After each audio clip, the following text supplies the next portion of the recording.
Thanks everyone for joining us today as we talk about employee burnout and work-life balance. I'm Megan, Business Operations Manager for Employers Advantage, and joining me today is Employers Advantage Recruiting Specialist Sandra, HR Business Partner Penny, and Recruiting Specialist Jillianne, who is brand new to our team. Some recent data from Google has shown that searches for occupational burnout have increased by over 2,500% since 2015, and searches for burnout and job burnout have risen by over 40% year after year. According to the APA Dictionary of Psychology, burnout is defined as physical, emotional, or mental exhaustion, accompanied by decreased motivation, lowered performance, and negative attitudes towards oneself and others. So team, how can employers recognize employee burnout? What are some signs of burnout in employees? Sure. Well, go ahead. Sandra. Not all at once. We're all anxious to jump in on this one. Go ahead, Sandra, after you. Well, I think before we even get into looking at the signs, I think we can talk really quickly about maybe those numbers that you talked about, why we might think that employee burnout is so high at this time. And I think it's important to remember that we are still in a pandemic, regardless if people want to move forward or not. And we've been in that state for the last 2 years. It's really difficult to constantly be bombarded with messaging that, people are dying. If you don't do this, you're going to die, and it continues. And I think that takes its toll on people regardless if you're in the workplace or out the workplace. But on top of that, if you're trying to work a full-time position in a pandemic, there might be less people that are in your place of business. You're being asked to do more with less because of the economic effects from the pandemic. So I think you start to see a lot more people like, I haven't felt this way before. What am I supposed to do? So I just wanted to add that. Yes, definitely. That's a good point that you made, because obviously we've all never done this before. And so not only, are we in a pandemic, but it also might make you feel like you need to perform even at a higher level at work because people are losing their jobs. And, you might want to make sure you stand out. You want to answer that email at night because that looks like you're being a good employee, or you want to pop on even though you have your day off because, again, you think that makes it look like you're being a good employee. But it's concerning because what we think is a good employee doesn't always mean our employer is taking the same. So it's good to analyze that and see if that's causing you all these different things that highlight burnout. You're getting tired more than you thought you would, mentally, emotionally. You go home and you don't get to give any of that goodness that you gave to work to your family or your friends or even to yourself. So good point. Yeah. So now we can go back to Megan's question, and I'll keep cutting Penny off all the time. Yeah. I'll be quiet. I'm just ruining the whole thing.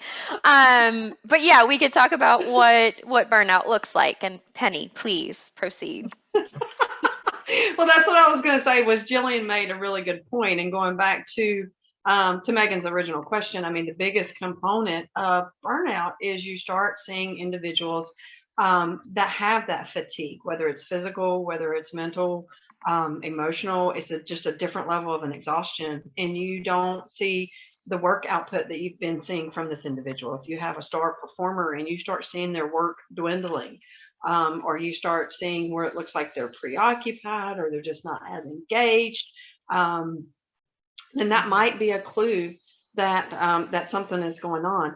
And keep in mind when you're having those conversations with your employees to watch out for things that they may say. If they say something about, I need help, or I am overwhelmed, I don't feel like there's enough hours in the day, I'm doing all that I can, I'm working more hours. I was really surprised when I started researching this topic in preparation for today's call, but 48% of Americans consider themselves workaholics. And as an employer, I think we tend to want to say good job to those individuals who are putting in a ton of hours, because we're seeing the results that we want to see as the employer from them. But are we being a good employer if we're allowing them to ignore their family and be absent from that portion of their life? So I think it's super important for us as employers and as HR professionals to make sure that we're really engaged with the conversations we're having with our employees to identify when those comments are being made and when we're seeing those behaviors, so that we can know to act and be able to coach that individual through it. Yeah, and to add to that, and speaking from my own personal, what you want to call it, meeting with burnout, true burnout, I started taking off of work, which was something out of the ordinary for me. And it was like short call-ins. I was sick more often, so I was more sick time. Response times really slowed down as well. So sometimes you don't even know as an employee that it is burnout. And that's what it is. You think maybe you're just sick, maybe you're just not feeling well, it's just, I really can't get into the office today. I don't feel well. And so if you've noticed that in your employees, that might be an indication. Sometimes it's not always going to be verbal. You'll see it in changes in behavior. Maybe they used to go out to lunch with the team, but they're staying in the office. Maybe they used to stay and work late, but now they're not. So if you notice any coworkers or your employees, if you're in management, kind of withdrawing or just having different behavioral patterns, that's always a good indication to stop and to have that conversation. Like Penny was saying, it's all about having conversations with your employees. We do reward in our U.S. work society overworking, and definitely want to do those check-ins. Definitely. Open communication is key in so many aspects of an employee and employer relationship, in any relationship, really. It's so important. So, a big factor of employee burnout is work-life balance. So how can employees strive for work-life balance? And how can employers either encourage their employees to maintain that work-life balance? So the first thing as an employer that I would recommend, regarding work-life balance, or whatever you want to call it, I've heard a lot of people in presentations recently, specifically for HR organizations, say, we're abusing the term work-life balance.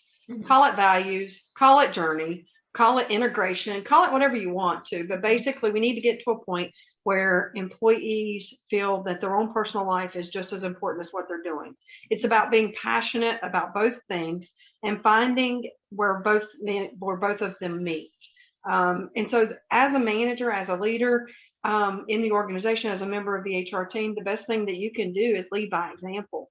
Your employees want to see you doing it, because when they see you doing it, then it makes them okay to do it themselves. And that's one of the things from my own personal experience here with Employers Advantage, is that I love the fact that Deanna walks the walk with us. And so if I request a day off to do something, and then I'll say, oh, by the way, I'll be available for any emails, or if there's anything that comes up that you absolutely need me to do, because that's culture, that's US. We've kind of all been there, we've all done that. And Deanna's like, no, you won't. You'll take your time, you'll enjoy your day. Everything else can wait until you get back. And so I think it's, as leaders, reassuring our employees that that's okay, because we've kind of created this anomaly where they're rewarded for working, and we have to take that step back and say, it's okay for you to take time for your family. It's okay for you to take time for you. One of the things, again, not trying to brag wholeheartedly on EA and what we do well, but the coffee break that we do every week, which gives us a chance just to talk about stuff outside of work. Work's not allowed. We're 100% remote. So having that time that's approved and encouraged for us to get together and just chat about things that's not work related, for me personally, means a lot.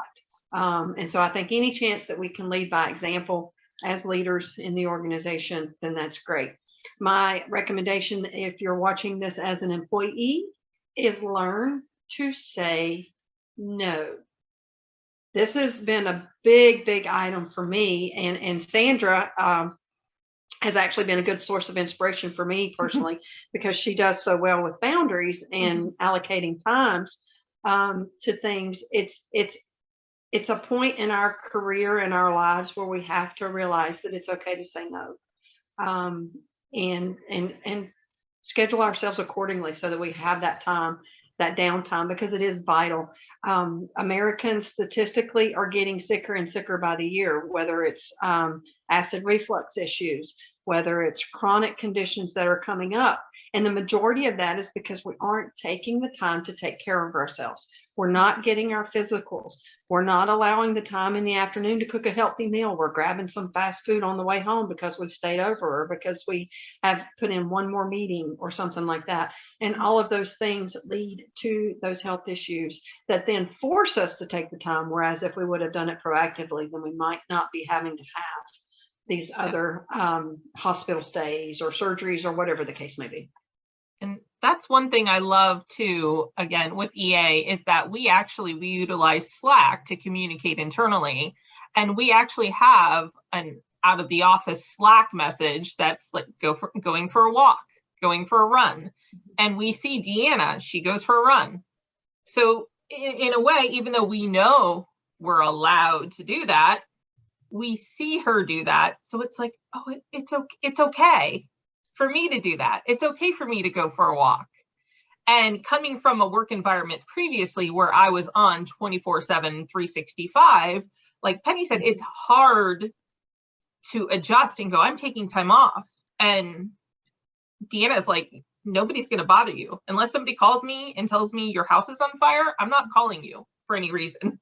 And that was difficult, I know, for me personally to adjust to. I was so used to being available on my phone. Oh, let me bring my laptop with me, and not actually having that time away to unplug.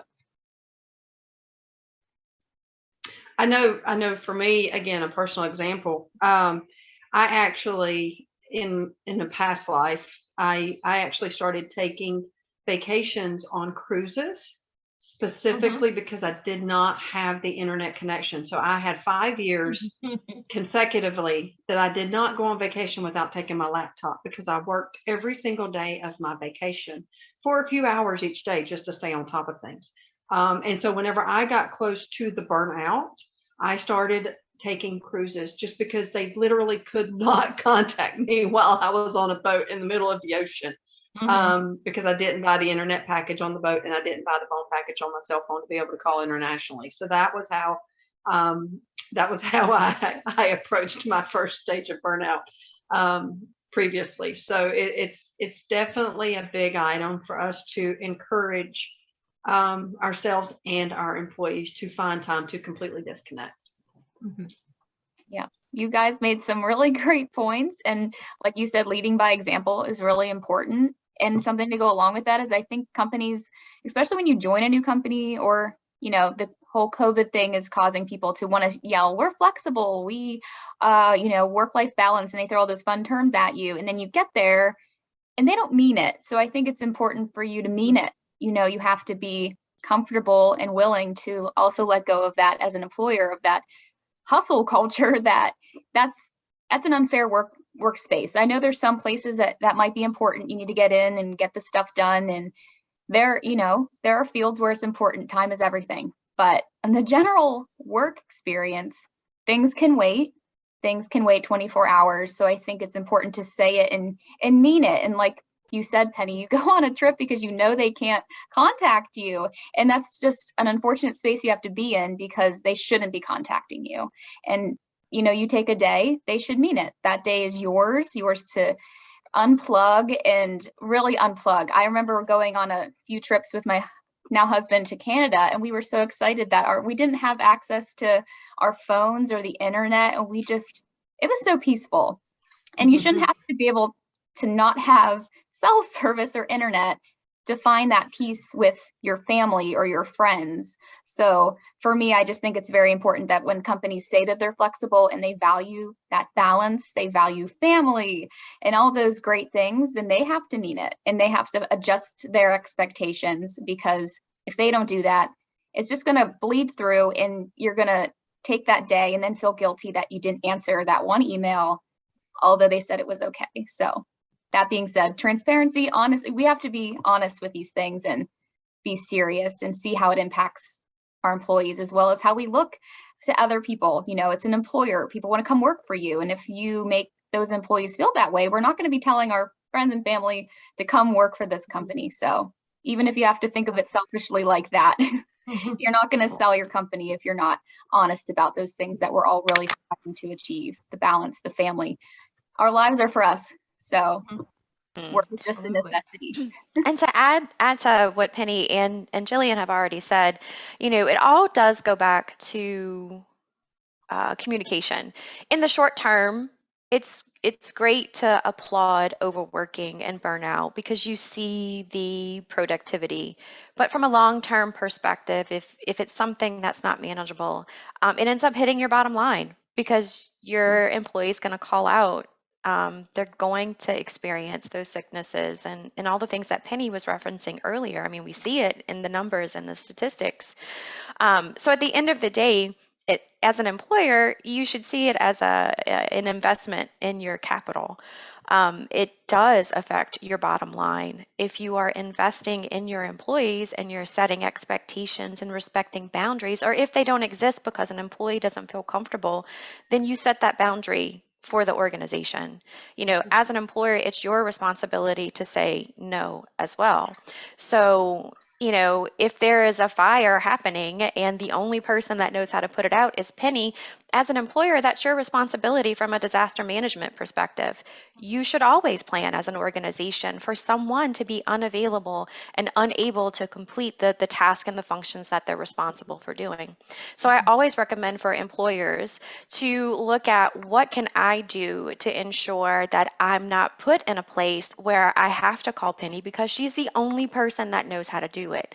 We should not be having any type of organization putting yourself in that place for any number of reasons. So if you disaster prepare for weather occurrences, for cyber attacks, for any of those kind of things, you should also look at your workforce so that if it's impacted, then you are prepared. And that allows an employer to say, go on vacation and we'll be fine.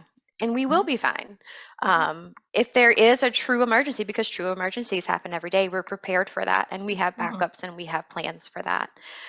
So I always encourage employers to look at boundary setting and workplace culture and all of those kind of things, especially people who want to look at a monetary perspective. It does affect your bottom line for sure. Definitely. Okay. Well, thank you. Well, I was going to say, in closing, anytime that we're talking about work-life balance or mental health, I think it's always worth a plug, right, for employee assistance plans. And if you don't have an employee assistance plan and you are a business owner or you are a manager, I recommend exploring it. It's a very inexpensive way to provide a huge benefit. It allows for in-person consultation if someone needs to see a counselor or a psychiatrist, psychologist, something like that. It usually allows for resources for them, different training programs that they might be able to watch or enroll in. And it's not just a benefit for them. The majority of the plans they can extend to their spouse, to their children. And we're talking pennies on the dollar as far as what you get in return. So if you don't have an EAP, then look for one. And there's a few really good providers out there, so just look for it. If you do have the EAP and you're not promoting it, then it's kind of, you're just throwing money to the side because it's something that can help.